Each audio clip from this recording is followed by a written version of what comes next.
माता महागौरी, इनकी उपासना से पवित्रता, सुख, समृद्धि और सभी कष्टों से मुक्ति मिलती है। माता महागौरी, महागौरी माँ दुर्गा का 8वां रूप है और माता ने यह अवतार शुंभ, निशुंभ नाम के दानवों को मारने के लिए लिया था। महागौरी का अर्थ होता है अत्यधिक सफेद और गोरा होना। महागौरी को गौर यानी सफेद रंग होने का वरदान प्राप्त था और इसी कारण वह इतनी सुंदर और कोमल हैं। माता महागौरी को अक्सर माता पार्वती का ही एक रूप कहा जाता है, क्योंकि माता पार्वती की तपस्या के कारण ही उन्हें महागौरी अवतार प्राप्त हुआ था। माता महागौरी के गोरे रंग के कारण ही उन्हें अक्सर शंख या चंद्र की सुंदरता से भी उपमित किया जाता है।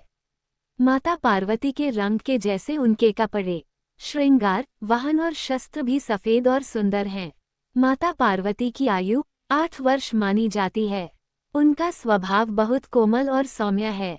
माता महागौरी के नीचे वाले दाहिने हाथ में हमेशा एक त्रिशूल होता है, जबकि उनका ऊपर वाला दाहिना हाथ हमेशा अभय मुद्रा में ही होता है।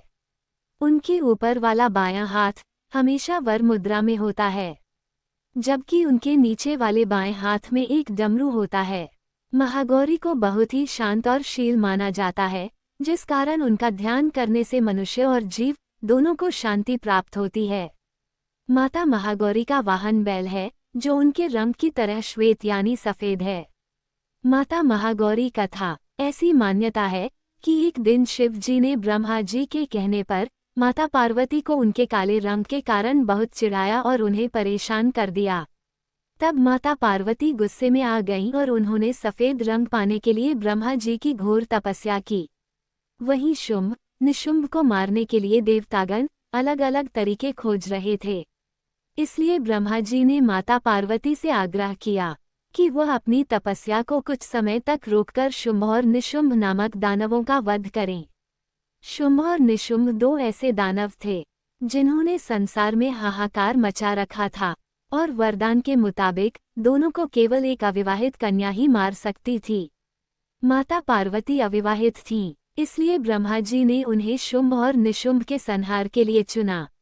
इसके बाद माता पार्वती हिमालय चली गईं और वहां जाकर उन्होंने गंगा में स्नान किया।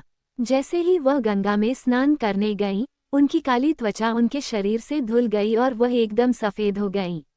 माता पार्वती सफेद वस्त्रों में गंगा से बाहर आई, जिसमें वह बहुत ही सुंदर दिख रही थीं। इसी के बाद से उन्हें महागौरी की उपाधि प्राप्त हुई। इसके बाद माता ने काली से कालिका, चंद्रघंटा और चामुंडा अवतार लेकर बड़े बड़े दानवों का संहार किया। फिर माता महागौरी वापस अपने काली रूप में आई और उन्होंने शुंभ व निशुंभ का वध किया। शुंभ और निशुंभ के संहार के बाद माता काली वापस महागौरी के रूप में प्रकट हुईं और तभी से उनका नाम महागौरी पड़ा। शुंभ और निशुंभ को मारने के बाद ही माता पार्वती को शिव पुराण में महासरस्वती और अंबिका की उपाधि भी मिली। माता महागौरी के प्रमुख मंदिरों में से एक उत्तराखंड के गौरी कुंड में मौजूद है। वहां हर वर्ष अनेकों भक्तों की भीड़ उमड़ती है। मां दुर्गा के इस अवतार को पूजने से उनके भक्तों को भी शांति प्राप्त होती है। जो भी भक्त माता महागौरी का सुमिरन करते हैं, उन्हें माता धन धान्य व सुख समृद्धि से परिपूर्ण कर देती हैं। कहते हैं यदि माता के विशेष मंत्र का पूर्ण मनोयोग से ध्यान किया जाए तो सभी इच्छित वस्तुओं की प्राप्ति होती है। महागौरी की आराधना का मंत्र। माता की आराधना का विशेष मंत्र इस प्रकार है। ओम देवी महागौर्य नमः, अर्थात ओम के समान समस्त लोक को अपने में समाहित करने वाली माता गौरी हमें अपनी शरण प्रदान करें और हमारे दुखों का नाश करें। हम सभी माता को बारंबार नमस्कार करते हैं। माता महागौरी के रूप को अलौकिक सिद्धियों का वर प्राप्त है। उनका दिया हुआ हर आशीर्वाद भक्तों के सभी कष्टों को नष्ट कर देता है। इसी के साथ साथ महागौरी के मंत्रों का जाप करने से असंभव कार्य भी संभव और पूर्ण होते हैं। विशेष महागौरी के अवतार से हमें ये सीखने को मिलता है कि एक स्त्री कोमल और दयालु होने के साथ साथ अपने शत्रुओं से लड़ने व उन्हें पराजित करने की भी क्षमता रखती है। इसलिए हर व्यक्ति को हर स्त्री का सम्मान करना चाहिए और उन्हें कभी भी कम नहीं आंकना चाहिए। अगर आप लोगों को वीडियो पसंद आई हो तो प्लीज़ चैनल को सब्सक्राइब करें, लाइक करें, शेयर करें और कमेंट में अपनी राय अवश्य दें। जय माता दी।